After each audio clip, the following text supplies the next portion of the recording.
की दोस्त रितिका वहां मिल गई और उसने ही उससे झूठे सर्टिफिकेट बनवा दिए कि मीरा अब कभी मां नहीं बन सकती है।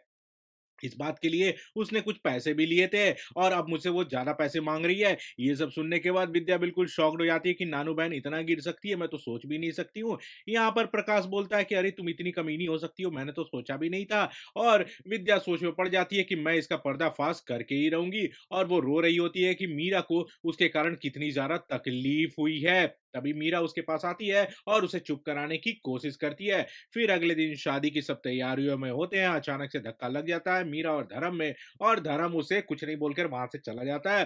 पैसे लेकर यहाँ पर नैया जा रही होती है और यहाँ पर मीरा और विद्या आपस में बात कर रहे होते हैं। कोकिला फोन करती है धर्म को और बोलती है कि वो और गोपी नहीं आ सकती है क्योंकि गोपी की तबीयत खराब है।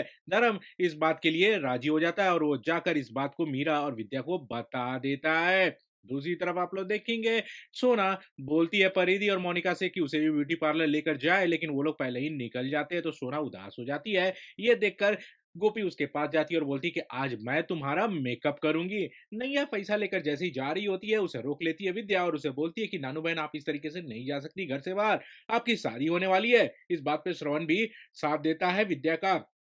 उसके बाद नैया कृतिका को फ़ोन करती है और उसे बोलती है कि तुम शादी में आ जाओ, तुम्हें पैसे तुम्हारे मिल जाएँगे।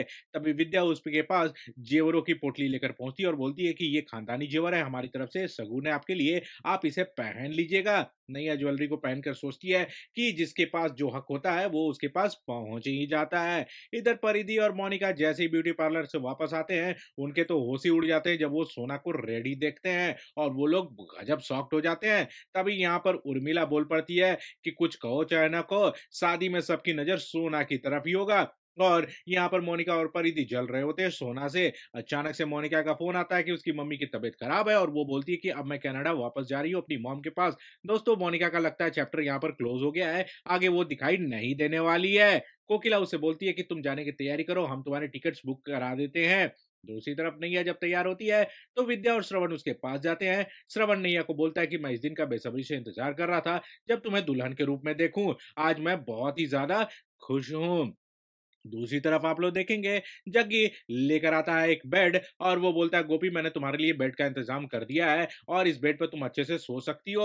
और उसके जाते ही कोकिला को वो बोलता है कि अभी तो शुरुआत हुई है, आगे आगे देखिए मैं क्या करता हूँ। कोकिला यहाँ उर्मिला को बोलती है कि आप लोग कुछ भी कर लीजिए, गोपी जग्गी के हाथ में नहीं आने वाली है। दूसरी तरफ नैया और प्रकाश की शादी शुरू हो जाती है और वहां पर पूरा मोदी परिवार पहुंच जाता है। सब लोग बड़े खुश होते हैं। यहाँ पर नैया को लेकर आती है रितिका और रितिका को वो बताती है कि पोटली में ही तुम्हारे पैसे रखे हुए हैं। रितिका बोलती है तुम्हारी जरूरत नहीं है, मैं पोटली को संभाल कर रखूंगी। दोनों की शादी जब हो रही होती है तो गठबंधन के लिए आगे विद्या जाती है और दोनों का गठबंधन कर देती है। उसके बाद तभी वहां पर मीरा विद्या के पास जाती है और बोलती है कि अब मुझे सबको बता देना चाहिए कि मैं तोलू मोलू के साथ वापस घर जा रही हूँ। तभी विद्या उसे बोलती है नहीं दीदी तुम्हें कहीं जाने की जरूरत नहीं है, जरा तुम ठहर तो जाओ। फिर वो सारे गेस्ट को बोलती है कि आप लोग खाना खाकर जाइएगा और फिर सबको बोलती है कि आपके लिए एक सरप्राइज है नानू बहन। उसके बाद वो एक वीडियो रिकॉर्डिंग को ऑन करती है जिसके देखते ही नैया के होश उड़ जाते हैं और रितिका के, जहां रितिका सारे उसके कारनामों को कबूल करवाती है कि किस तरीके से उसने मिसकैरेज करवाया और झूठे रिपोर्ट बनवाए मीरा के लिए। ये सब सुनने के बाद मीरा अचानक से रो पड़ती है और बोलती है कि इसने मेरे साथ ऐसा क्यों किया, मैंने इसके साथ ऐसा क्या कर दिया था। और विद्या उसे संभाल रही होती है। विद्या जाती है नैया के पास और बोलती है अब तुम्हारा खेल खत्म हो गया, हम लोगों ने तुम्हारे लिए क्या क्या नहीं किया लेकिन तुमने क्या किया, और फाइनली तुम्हारे झूठ को सच में बदलने के लिए मुझे ये सब काम करना पड़ा। और वो उसे बताती है किस तरीके से ज्वेलरी में उसने एक माइक्रो कैमरा को छिपा रखा था। नैया ये सुनते ही शॉक्ड हो जाती है और हैरान हो जाती है और उसके बाद वो कुछ नहीं बोल पाती है। मीरा उसके पास जाती है और उसे बोलती है कि तुमने ऐसा क्यों किया, अरे कोई ऐसी औरत दूसरे औरत के साथ कैसे कर सकती है। तो उसके बाद यहाँ पर नैया जाती है धर्म के पास उसे समझाने के लिए, लेकिन धर्म उसे बोलता है तू मेरी बेटी कभी हो ही नहीं सकती, तूने जैसा घिनौना काम किया है। फिर उसे एक जोरदार वो थप्पड़ मारता है और उसके बाद बोलता है कि अरे उसमें भी मेरा ही रगों का खून था जो तुम्हारे बदन में दौड़ रहा है। तू ऐसा निर्दयी कैसे हो सकती है? कैसे किया तूने ऐसा? ये सब सुनने के बाद नैया ताली पीटने लगती है और बोलती है कि वाह! अच्छा तोहफ़ा दिया आप लोगों ने मेरी शादी पर। मैंने ऐसा क्यों किया? मैं बताती हूँ। ये सब आपके कारण बाबूजी और इस औरत के कारण जिसने मेरी माँ को छीन लिया और तो और इसने मुझे अपना बच्चा देने से मना कर दिया। मेरी ज़िंदगी में रखा ही क्या था? उसी दिन मैंने प्रण किया कि मैं इन लोगों की ज़िंदगी को बर्बाद करके रख दूँगी। ये सब सुनने के बाद धर्म गुस्सा आ जाता है और बोलता है प्रकाश को कि इसे ले जा वरना मैं इसे यहीं पे मार दूँगा। नैया उसे बोलती है कि मुझे आपसे नफ़रत है। उसके बाद फिर वो विद्या के पास जाती है और बोलती है कि मेरा बदला अभी पूरा नहीं हुआ है। मैं ज़रूर वापस आऊँगी और तुम्हें सबक सिखाऊँगी। विद्या उसे बोलती है कि मैं इसे घर से बाहर निकाल कर आती हूँ और फिर वो नैया को लेकर वहाँ से बाहर निकाल देती है और वो मीरा को सांत्वना देने लगती है। दूसरी तरफ कोकिला को जब ये सारी बातें पता चलती है, तो वो खुश होती है कि एटलीस्ट सारा मामला सुलझ गया।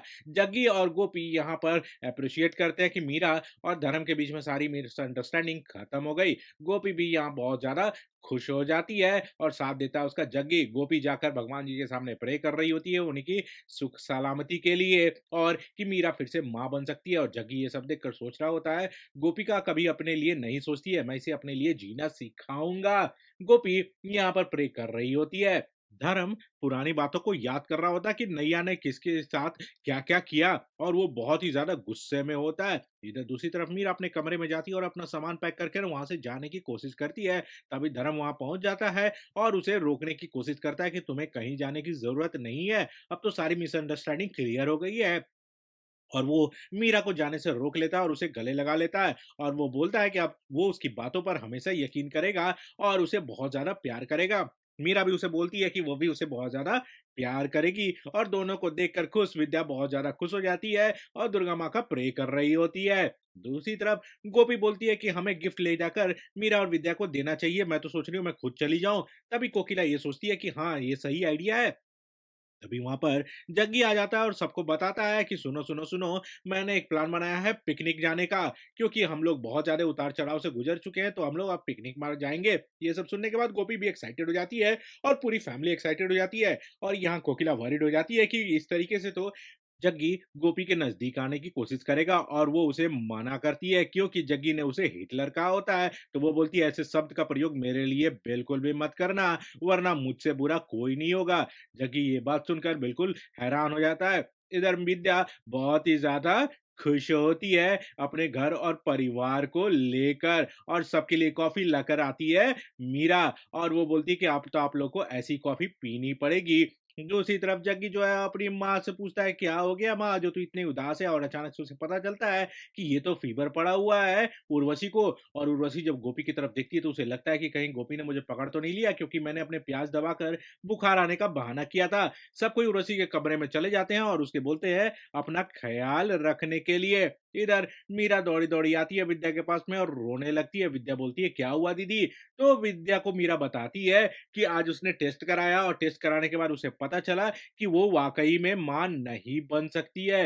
ये सुनने के बाद विद्या भी बहुत ज़्यादा दुखी हो जाती है और यहाँ मीरा धर्म से गले लगकर रोने लगती है और धर्म उसे दिलासा दे रहा होता है।